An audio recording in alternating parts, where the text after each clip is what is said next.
Yeah. Oh, sorry. 8:30. Hey, guys, you're live on the air now. Hello. 8:38, Nashville's Morning News on Super Talk. What should I do with my hands? Ask Gavin Newsom. You wearing a Rolex over there? No, Hand? I left it at home. You left your Rolex at home? Yep. All right, very good. You ever actually seen a Rolex? I've never seen one in person. You've never seen a Rolex? And, well, I guess I might have, but I wouldn't have known. See, I'm not an expensive watch kind of guy. I'm just not. But I thought the David Hogg calling out Scott Jennings for wearing a Rolex was kind of dumb. Yeah, I agree with that. I want a Shinola watch. Those are expensive. It's like this niche little Detroit company, and those are the watches I want. No, everybody knows Shinola. Oh, yeah? Joan, you know Shinola, right? No. Sam, you guys don't know? There was a song about it, My Shinola. Oh, my goodness. This is why we can't have nice things. I'm sorry.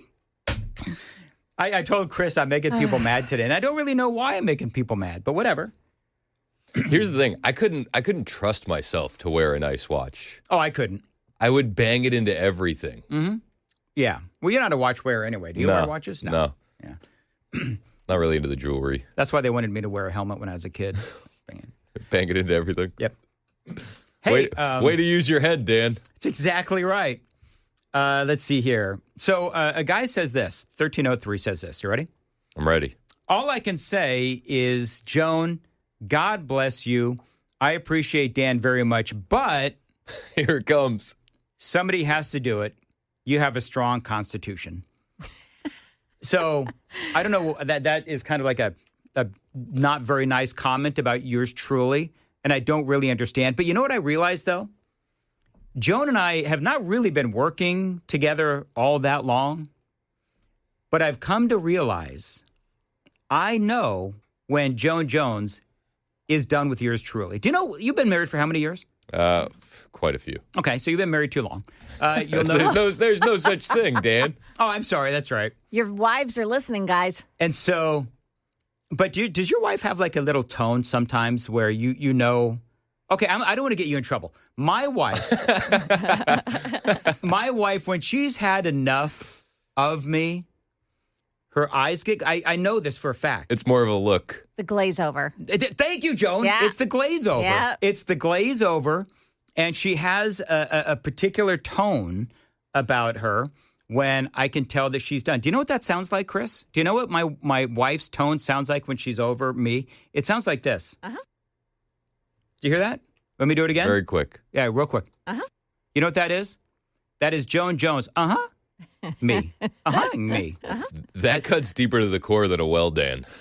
It does. I'm being uh-huh'd by Joan Jones. Uh-huh. There you go. Uh-huh. Uh-huh. I got a lot of them. Joan and I were talking. What were we talking about, Joan? I don't even know. And then I could just tell. Dollywood. We talk about Dollywood, and Oh, I yeah, could you tell, started singing the song. Yeah. Did I? I didn't sing a song. What did I sing? I didn't sing a Dollywood song. Yes, you did.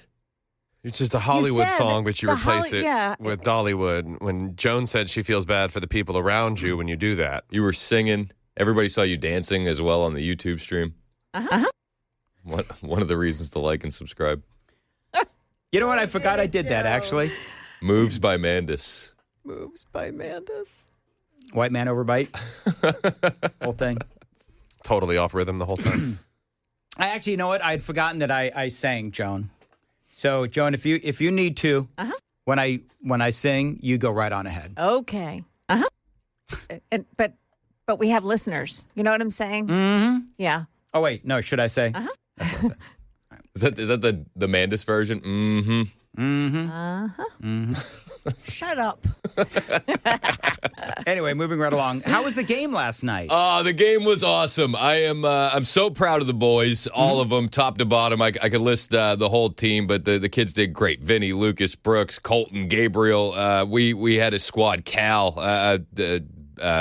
Bryson. I could go on and on. So proud of the kids. Yeah. We lost by 1. You lost by 1. Yes. Okay. That's all right. We had. What was the final score? It was 10-9. 10-9. 10-9. We had played this team 2 other times. Mm-hmm. The first time we played them in the beginning of the year, we got the brakes beaten off us. The second time we were a little bit closer. This was the closest that we'd played them. We held the lead for quite a while, and it was a good learning moment.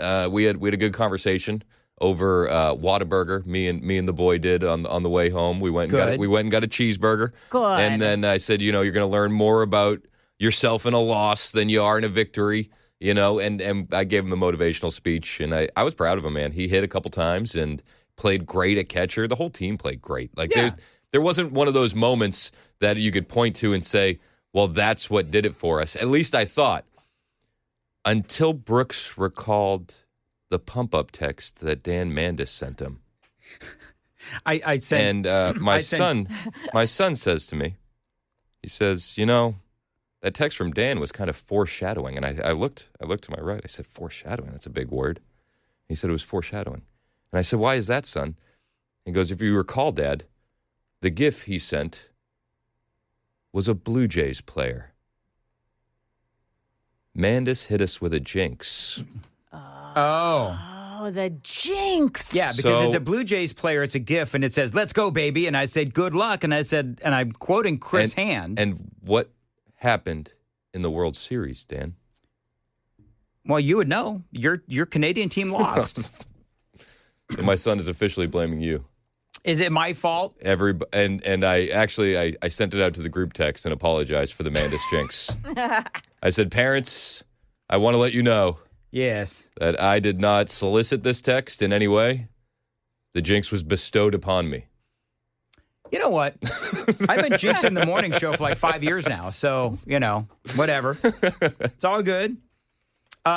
Where are you at on this whole thing from last night? Now, you came in loaded for bear for Ted Cruz. Yeah, I'm not exactly happy. Here's the thing, Dan. Mm-hmm. You learn more about who you are in a loss than you do in a victory. That's kind of like the theme that I have going for the show today. I think that this needs to be the wake-up call for conservatives, Republicans, the GOP, and I pray that it is. Yet I open up Twitter this morning, and Ted Cruz, who is one of the most important Republican senators we have, yes, he's still belly aching over Tucker Carlson interviewing Nick Fuentes. I didn't see that, but just stop it, Ted. And dude, I'm sorry, not a lot of people know who Nick Fuentes is. You're breathing more oxygen into this fire. If you're really upset, don't acknowledge it. Move on. Can I ask you a question, too? So, who gives a crap who Tucker Carlson talks to? Honestly, thank you. Yeah, who cares? Freedom of speech. You can be mad about it, but also, where was the same energy when Patrick Bet-David interviewed Nick Fuentes a couple weeks ago? Mm-hmm. Where was the same energy when Candace Owens interviewed Nick Fuentes some months ago? It wasn't there. I think the Nick Fuentes, Tucker Carlson stuff is completely overblown. And when you breathe that oxygen into it, people are going to go watch the interview and then they're going to go, he's upset about this? Right. Because it was kind of a milquetoast interview. It wasn't. I didn't watch it. So. It wasn't super hardcore in any kind of way. Well, I think if you are focused on an interview that Tucker did, who is not a politician, he is not an elected official, and literally Tucker Carlson's job right now is to get clicks. That's it. And so, congratulations, Ted. This is what you said. He brought new oxygen to that interview, and I don't know if anybody cares. And he's still doing it. Like the day after a huge election loss, we are less than a year away from midterms. Yep. We can start to say that the momentum that we had a year ago, it feels like it's dissipating, and we need to work even harder as conservatives. And the stupid infighting, enough. We need to focus on winning. Yep. Can we get back to winning? Yep. And it seems like Donald Trump needs to reteach the Republican Party how to win, because when he's not on the ballot, nobody seems to be mobilized or energized to get out there. What are we doing, honestly? And I will say, the election results last night were predictable. Yeah, that's. I wasn't shocked at all. Yeah, Virginia, California, New Jersey, New York, they all voted for Kamala Harris. But we got a small window to mobilize and energize before the midterms. Oh, absolutely. The conversation with the Republicans, they do have a lot of work to do, and they need to do it. And I think it goes back to Trump has had a lot of victories, but most of them have been overseas. And I agree. That's true. I agree that, Donald Trump, he said on X or True Social that he wasn't on the ballot, and that is certainly true. Do you think it would have been different if J.D. Vance was on the ballot? That's going to be the big question, because if we do shank the midterm elections, we are screwed. So as much as I'm saying, and you said as well, Virginia, California, New Jersey, New York, very predictable. Yep. But we do have to mobilize. We have to. This needs to be the wake-up call for everyone. Ted Cruz focusing on some stupid interview that... Do you think that he's upset with Tucker Carlson because Tucker sort of spanked him in the interview? Oh, I'm sure that's part of it. That's what it is. But it's not just like I isolated Ted Cruz because that was the last tweet that I saw. Yeah. But there's a lot of media personalities who have been far more focused on this stupid interview than they've been focused on what's happening in all these other states. Even think, did I mention that? I don't even think I mentioned it. I don't care. Meanwhile, the Democrats basically just gave a rubber stamp to endorsing political violence with the election of Attorney General Jay Jones. Yep. I think that is far more outrageous than Tucker Carlson sitting down with a far-right kind of guy like Nick Fuentes. And the thing is, you've got a guy who, Jay Jones, you've got a guy, and I was talking about this earlier, where you have a political party in Virginia that just voted for a guy that threatened kids, talked about wanting to kill kids. Wanted to watch them die in their mother's arms. Yeah, shooting cops. And then urinate on their graves. Yeah. I'd forgot about that part. Thank you. Urinating on their graves. And so to me, anyone who thinks that the second the Democrats don't get control of the Senate, if they do, that they would eliminate the filibuster, if they're willing to do this. Yes, exactly. This has been my argument the whole time on the filibuster. Yeah. Like, what happens if the Democrats get in and use it? It's like, guys, they're going to get in and do it anyway. If they're willing to put a Marxist or communist in charge of the city of New York, if they're willing to bring in a guy who wants to shoot children and urinate on their graves, then... As the top cop. Yeah, as the top cop. Then I think, the... not breaking a filibuster, but eliminating the filibuster, I think that's easy for them to do. Yes, and then let's get some stuff done. But the problem is you're going to have a lot of rhino Republicans who are going to miss their comfort blanket of the filibuster, so that way they don't have to have this hard position between their donors and their voters, which it really is. It's a pacifier for those rhino weak-kneed Republicans. And I'm talking about Lindsey Graham. I'm talking about Thune. I'm talking about Cornyn. I'm talking about Barrasso. These guys, they love hiding behind the filibuster. Where's Ted Cruz on that? Do you know? I don't even know. I don't even know. Yeah. I'm just upset. Uh-huh. You want that? Because this actually, Joan, when you call me, that's going to be your ringtone. Oh, that's a good idea. Yeah. Yeah. It's like, oh, God, Joan's calling. There you go. You should do that. Should be your alarm. My alarm clock when I wake up in the morning. Yeah, just have this on repeat, just over and over again. I love it. I love it. Dan Mandis, always able to make me smile again. Yes.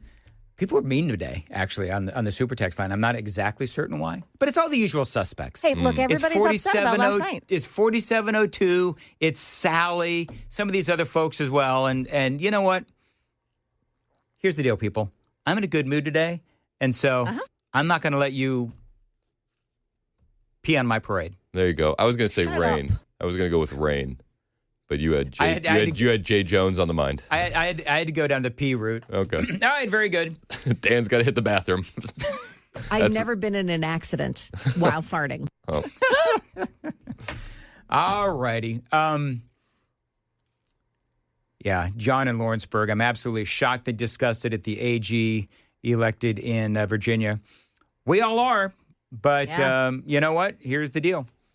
I think that, to your point, if this inspires the Republicans to mobilize and quit worrying about who the heck... Can I just say, I think there's some people that are just too concerned with the influencer class anyway. I realize that the influencer class is important. Totally get it. But who Tucker Carlson has on as a guest is his own business. Right. And so for Ted Cruz to... be all high and mighty about that. And I think that... But it's like exactly what the Democrats did when Newsom had Charlie Kirk on. Do you know what I mean? Like they and there were some people that were praising Gavin Newsom. Look, he's willing to have a conversation. Yes. So I think Ted Cruz is upset because he got punked by Tucker Carlson. And he did. Viciously. He did. And I think Tucker enjoyed that way too much. Oh, but that's okay. Tucker was ready to go. He was. Well, you know what? What did I say? Because we're running out of time. But Tucker went in there thinking that he was going to Ted Cruz went in there thinking he was easily going to wipe the floor with Tucker Carlson. And he went in there unprepared. And I forget exactly. There was a couple of gotcha questions in there. And I forget what the gotcha question was. But I remember. It was the Bible verse. No, it wasn't the Bible verse. It was something else about how many people live in Israel or something like that. Yep. And my thought was, well, Ted, you should know how many people live in Israel just because you're the dude that reads the reports and you're in the Senate. I mean, you should know that. Yep. And so I think he went in there. Not fully prepared to take on Tucker Carlson. And I'm a big fan of Ted Cruz. Yeah, I like Ted Cruz. I just don't like him when it's like the day after a big election loss and that's what he's focused on. That's what you're focused on. It's stupid.